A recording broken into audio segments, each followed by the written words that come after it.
Prenuptial agreements in England and Wales are not binding, but they do carry weight. And there was actually a leading case at the beginning of 2023 where there were no vitiating factors, and the prenuptial agreement was upheld in its entirety.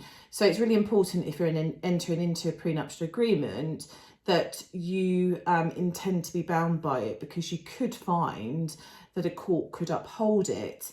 And what factors need to be taken into account for a prenuptial agreement to carry weight is that there needs to be full and frank disclosure. There needs to be no duress or pressure to enter into that agreement. The prenuptial agreement needs to be prepared well in advance of the wedding, and that ties into the duress, because obviously if a prenuptial agreement is sent to you the day before a wedding, there's going to be an enormous amount of pressure to consider it and pressure to sign it.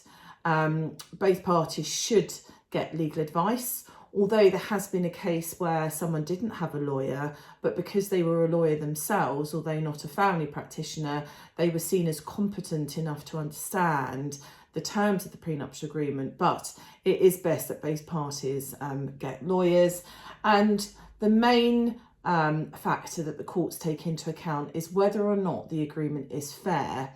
And when looking at fair, it will be kind of the time that the parties get divorced.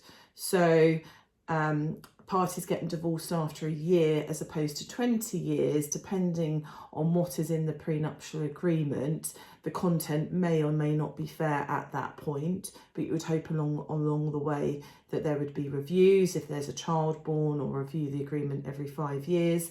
And when looking at fairness, you essentially look at the needs of the parties. So are their needs met?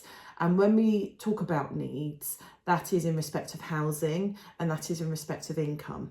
So is that person living in a property, or does the prenuptial agreement give a provision for that person to be suitably housed in a reasonable property, looking at the standard of living that the parties had during the marriage?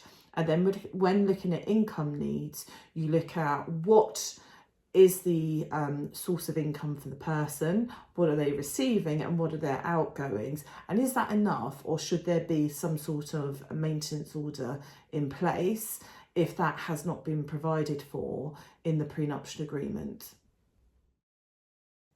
If you have found this clip helpful, please do like, share and subscribe.